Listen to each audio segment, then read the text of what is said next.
I've just received a package from Adam Ross Fabrics, which I purchased last week, and I can't remember what I ordered, so let's have a look and see what I got. I'll open the packet first. Well, the company's called Pound Fabrics, and the reason why I got these fabrics was because they were cheap. So I'll show you what I got. Oops. This is some blue.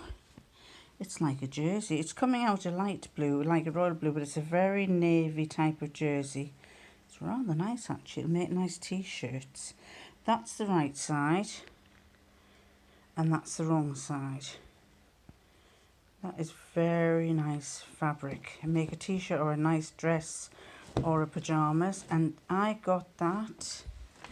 It's called Viscose Rib in navy, and it's £3 a metre. Can you complain about £3 a metre? And I got 3 metres. So there's a lot there. There's an awful lot there. 3 metres. Really nice quality. It's coming out as light blue here, but if will it go darker? Let me see if I can change it to make it show the real colour. It's even darker than that. Very much darker. It's like a navy. So really impressed with that one. This next one is a grey. It's coming out as a light grey on camera. Let's see if I can darken it down a bit. It's almost that kind of colour. Perhaps even darker again. Because when I'm looking here and I'm looking outside the camera, this is darker. It's a dark grey, and it's a jersey again. It's like a fleece back jersey. It's not thick, but it's not thin. I can grab a hold of that. It's not too bad. The thickness isn't too bad. This was 2 metres for £6.50 a metre. So I figured I could make some tops for his lordship. So well impressed with that one again. And the last one is it's big. It's a bigger flower than I thought it was actually. I thought it was a smaller flower, but it's quite a big one. If I show you my scissors, there's my scissors. That's the size of the flowers. They're quite big. I'll drape it over to let you see. And this was 2 metres at £8 a metre. It's John Caldor. Like I said, I thought it was going to be a smaller pattern, but let me just hold it up for you to see. This is it. This is it draped over the 2 dining chairs. Big pattern, but not, again, look, it probably will look quite nice. It's a thin jersey, another thin jersey. In fact, it looks like a cotton jersey rather than a polyester jersey, which is also very nice. Cotton jersey, thin one. It'll make a nice dress of some sort. I think it'll drape lovely, beautifully. So yeah, I'm looking forward to that. What, are you a noisy girl again? Yeah, you are. So that's 3 more fabrics to add to my batch, and this is some green that I got from via Jenny. I'm debating, I need to make something out of it. I think it's lovely. I've kept it on the back of this chair to remind me that I want to make something out of it, and I want to make it pretty quickly. That's been on the back of the chair for almost 2 weeks because I haven't felt it in the mood for sewing. Hi everyone, Merry Vlogmas, and it is December the 9th, number 9. It's December the 9th, and yeah, I'm looking forward to doing this.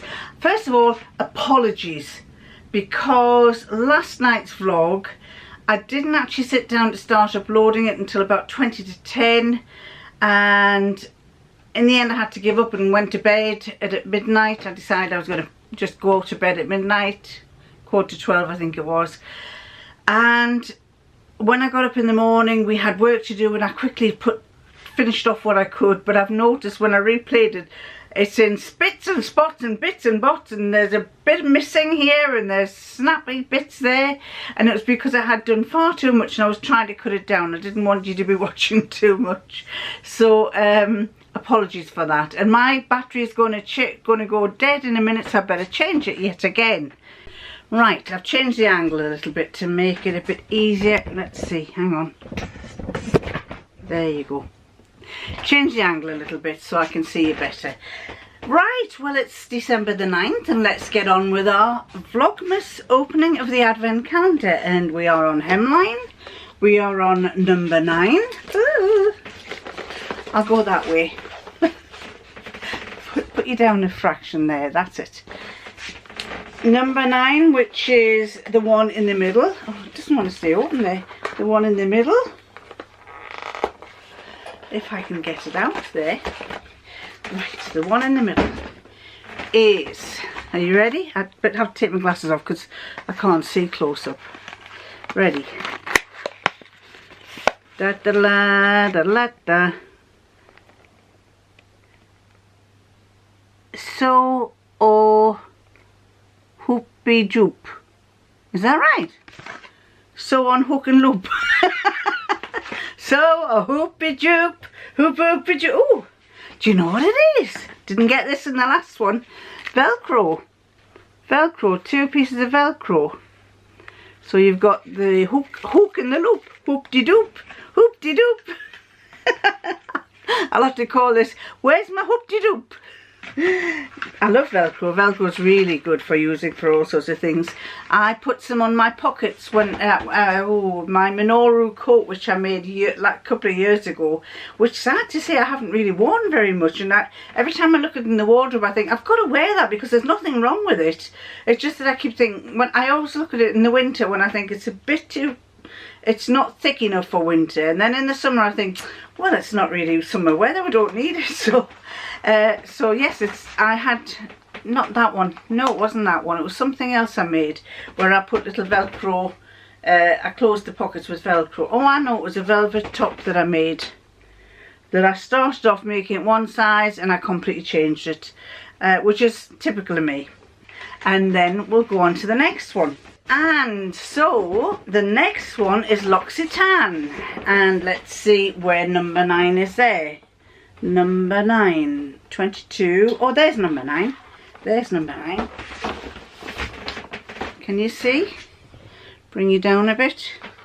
Number 9 here.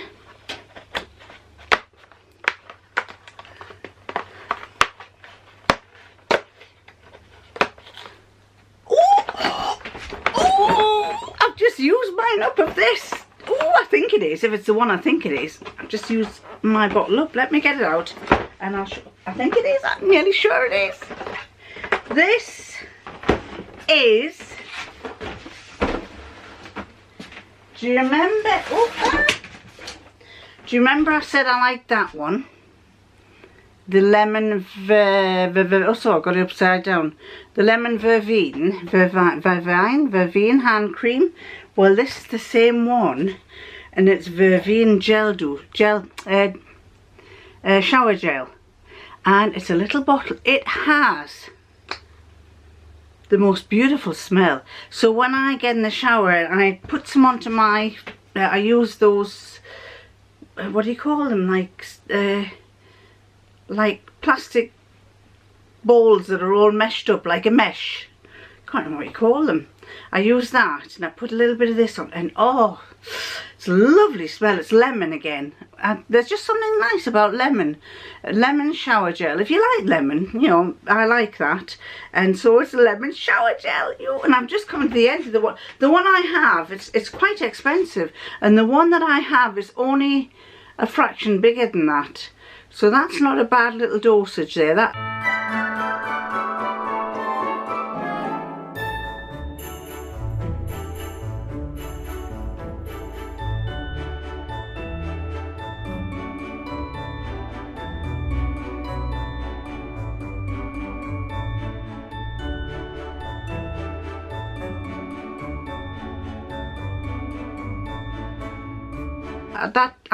I like the bottle as well. I often, some of these are quite handy if they come off. Oh, that one doesn't come off. It might pop off, that one. They come in handy as little for you know, weekend away type shower gels. So there you go. Oh, I'm quite pleased with that. And now then, we're on to the next one. And the next one, oh no, that's not this one. The next one is my Sherlock Holmes. Sherlock Holmes. You like my Sherlock Holmes. Now then, we've done that way. I'm going the wrong way. Now, I'm going to tell you what this one.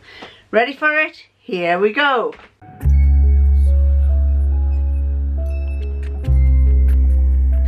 Now this is really going to be testing my French-English accent, because I used to do it a lot when my father was alive, and funny enough, I was saying I'm getting a bit rusty because he's not around to imitate. So please excuse it if it's slightly not there. It's called Madame Dugour's Misgivings. When Mr. Holmes entered the flat of his client on the 10th of December, he was greeted by the penetrating smell of joss sticks, or was it perfume perhaps? After a few breaths, the packed bookshelves and mystical artifacts surrounding him seemed to sway in front of his eyes. He felt as if he was going with the smell. "Over here, Mr. Holmes," a deep voice coaxed him into the living room. "Please sit down. Do you mind if I smoke?" The woman who had asked him to call on a matter of urgency was holding a burning cigarette between her fingers. Mr. Holmes shook his head woozily. Madame Dugour explained, "I have an astral twin, a soulmate. She lives outside London in a remote village, without a car, clock or telephone. But she is never alone. I can always sense her psychological state of mind, as she can mine, and in moments of clarity we communicate by telepathy." Mr. Holmes refrained from asking if she ever could experience clarity within these four walls. His mind refused to kick into action on its own, the way it usually did. He had to force himself to concentrate. Were the remains of some intoxicating substances still lingering in the air? "A few nights ago, I had a dream that looked like a painting," Madame Dugour continued. "I dreamt I was standing in front of a house. The house was that of my friend. It was number 8 and beautifully decorated for Christmas. There was smoke coming out of the chimney. The smoke took the form of a swan carrying a bunch of grapes in its beak. The sun had already set. The whole scene was cast in murky light. Then I woke up. Ever since I had this dream, I have been very worried about my friend. As you will know, astrology presumes 12 houses determines the fate. The 8th house stands for death. Grapes and sunsets and familiar images in graveyards are also closely associated with the culture of death, while the swan is a symbol of intuition and foresight. Was the dream announcing the imminent death of my friend?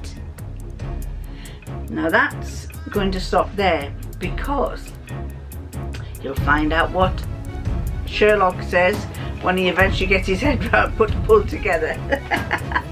And I'll tell you that in a minute. Anyway, now we are on to the British Isles, and the number is number 9, and number 9, it's there. And number 9 is just down the road from where I live. I currently live roughly where that post box is. And number 9 is there. Number 9 is my favourite place. I would say it is my favourite place in England. And it is, if I get it, number 9 to show you, it's this. York Minster. Not just York Minster is my favourite place, but York City, the city of York. It's a lovely, lovely place. So that's number 9 there.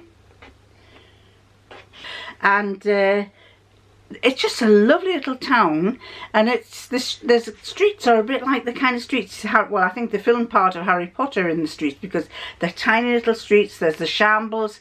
There's all sorts of lovely, quaint places to visit in the town, and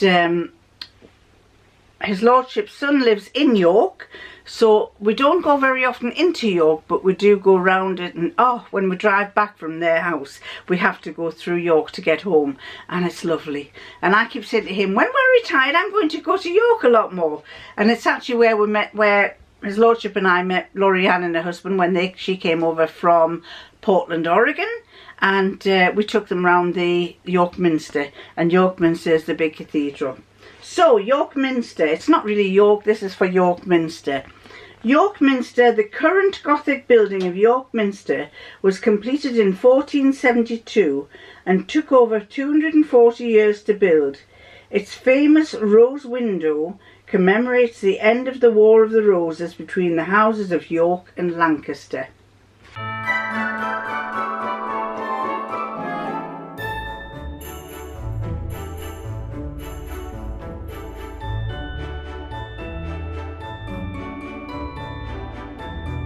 Yes, York is an absolute, if you ever get a chance to go out, if you come to London, London's lovely.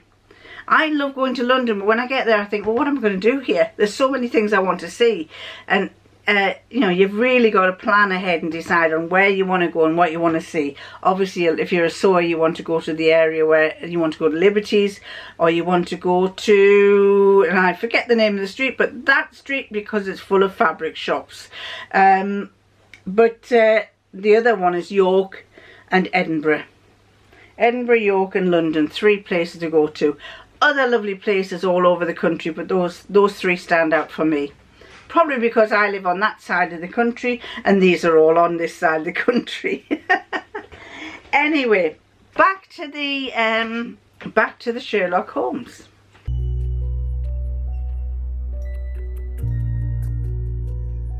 It's been very quick, this. I put a bit at the front of this video, pretty quick, because it's getting on and I don't want to be messing up my vlog again. It's now 10 to 8 and I want to get this up and running for you.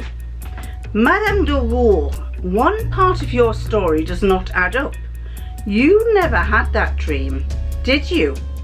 Instead, you received a message which you are unable to decipher. In order to test my abilities, you pulled out an admirable set of tricks. Her smile told Mr. Holmes that he hit the mark. Madame de War stubbed out her cigarette, stood up and reached for a card. Congratulations, Monsieur Holmes. I haven't got a card. Where have I got a card? Have I got a card? Pretend that this pattern is a card. Congratulations, Mr. Holmes. You've just passed my little test. It was a postman who brought me this card. The card depicting exactly what I just described to you. No written message apart from the name and address. Do you think it is serious? Mr. Holmes studied the painting on the card, which had been drawn by an amateur. Then he too smiled. I see no call for help on this card. On the contrary, the swan is a swan, nothing more. Although I find the idea unappetizing, a swan cooked the proper way is said to be a great delicacy, and nothing goes down better than a full-bodied wine at a feast, represented by the bunch of grapes. The house number and Christmas decor suggest that your friend has invited you for a Christmas party on the 8th of December at dusk, which is around 5 p.m. at present. But why didn't your friend just send you an ordinary invitation? It's not hard to guess. The mute swan has been protected by the crown since the 12th century, making killing and eating local swans a crime throughout the whole of the United Kingdom. I assume that she obtained the bird from a reliable source, but was still afraid of being caught, and therefore avoided any further elaboration, hoping you would understand the message all the same. It's a pity you didn't contact me sooner. I'm afraid the feast took place without you. because today is the 9th. There you go. A bit of another whodunit, but it wasn't really a whodunit. I just very quickly want to read a couple of the messages that I got yesterday, because I felt that they, oh, I missed this out, you know, the most important thing about York Minster. I've missed this bit out. The most important bit about York Minster is that when I first met his lordship, I was coming down on the train from Newcastle, and he was going to meet me, and then he was going to get on at York, and then we were going to go down to London. But he told me to get off at York. And when I got off at York, he took me to York Minster, and he walked me right up the altar, and he proposed to me. So I thought, whoa, isn't he lovely? And he put a ring on my finger. I've lost the ring. It wasn't a proper engagement ring, but it's disappeared. I don't know where it's gone to. Anyway, but yes, that is one of the first cities that we actually met in. So it is another good reason for liking York. But anyway, the couple of messages that I got just this morning, or this afternoon rather, and I just want to answer them. And they are, if I can find them. Oh,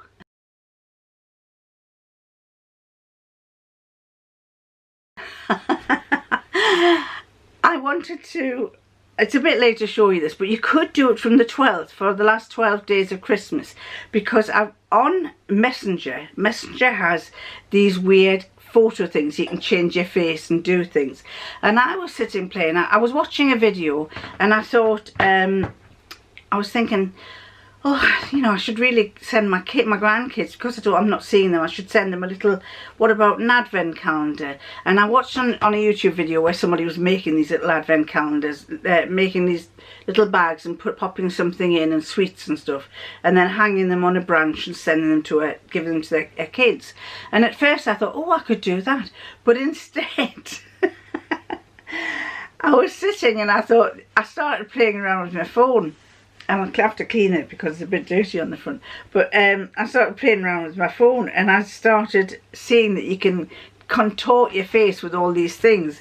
So I decided to do an advent calendar using all these faces. I don't know if you can see all those faces there. Can you see them? So I'll play one of them. And this was day, I've done them for right through to day 24. I've already done them. But this is, you can see this one. Day 4 of my advent calendar for my grandchildren. I hope you're having a good time and that you're behaving yourself for Santa Claus, because he won't come if you don't behave yourself. Day 4. And it repeats itself. So that was day 4. Do you want to see what day? Should I start showing you what the days are? Let me find it. Ooh, can't show you that one. Anyway, I'll show you if I can find day 9. This is day 9. This is day 9. I'm not going to show you all of them every day, but this is day 9. It's day 9 today. And look at what I've turned into. I've turned into a nice monster today. Look at me, look at me, look at me, I'm a monster. It's day 9 today. Isn't that good? So they have one of those to look forward to every day. Now if you want to do that, go to Messenger, and on the Messenger they have these little, they also do it on Instagram. You can contort your face in different ways, and all I did was I just sent little messages like that to my grandchildren. So every day they are looking forward to seeing one. And apparently my grandson liked this one, which was, I'll have to show you this one as well. Let me find the one that I want to go back. The one my grandson liked this one. Oh, day 7 of my calendar, and look, I'm all gooey and horrible. Oh, day 7. Oh, that goes back again. And I got a message back saying, Grandma, I like the green gooey one. I'm a great grandma, aren't I? Anyway, oh, I was going to I digressed a bit there. I was just going to tell you about two messages, or was it one message? No, two. Faye Jones just said today, I was talking about the weather and everything, and Faye Jones said, I don't know, I'm not sure if you're from America or Australia, Faye. You probably have told me, but my memory is like a sieve. I have a friend that came from England many years ago. She said she'd got sunburned the first week here. She stayed outside as much as possible because it was so pleasant. Well, there is a saying, and all we English people know, it's called mad dogs and Englishmen go out in the midday sun. We are the only people that in the hot weather, we want to sit outside like that and sunbathe under a really hot sun. I remember my sister lives in France, and she's lived in France a long time. And when we first used to go, she used to sit in the shade all the time. And even now I say, you're not very brown, are you? And she said, well, when you live here all the time, you don't want to be in the sunshine because it's way too bad, too hot, and it doesn't do your skin any good. But you'll always find English people sitting out in the sunshine like that. And then the other one was Rage Reich. This was a funny one. She just told me it was about microwaves. She said, we got our first microwave sometime in the 80s. Never having much money, my mum had saved for many months to buy it. We took it out the box while she was finishing errands because, well, we were naughty. First thing we did was fill a tall glass with water and drop 2 whole raw eggs complete with shell, into the glass of hot water and set it for 5 minutes. We parked ourselves in front of it as if it was a TV. Well, those eggs shot out that glass and dented the inside of the microwave, ruining it. It was a grand explosion. We've quickly cleaned the microwave and put it back in the box. When Mum came home, we told her the microwave came damaged. I bet there's a few of you have done that. I don't think the store clerk believed her, but they did replace the microwave. I keep waiting for one of my own kids, equally as naughty, to blow my microwave up. You were very close. My full name is Ridgely Reichardt. It's harder for students to find me on a social media if I shorten it. Oh, I know. Yes, she doesn't want people to say it on. My son is the same. My son teaches, so he doesn't have his name anywhere. He has devised a name, and I'm not going to tell you what it is, but he has devised a name so that the kids would never know who he is. But to be honest, he doesn't do much social media, but because he teaches, he doesn't want the kids to find him. Right, so there I am going to stop. I've gone over the top. I've talked for far too long. Heaven knows how long it's been, because I've got that and I've got the other bits that I've already got on. And so I'm going to love you. I'm going to leave you. I'm going to catch you next time. Bye.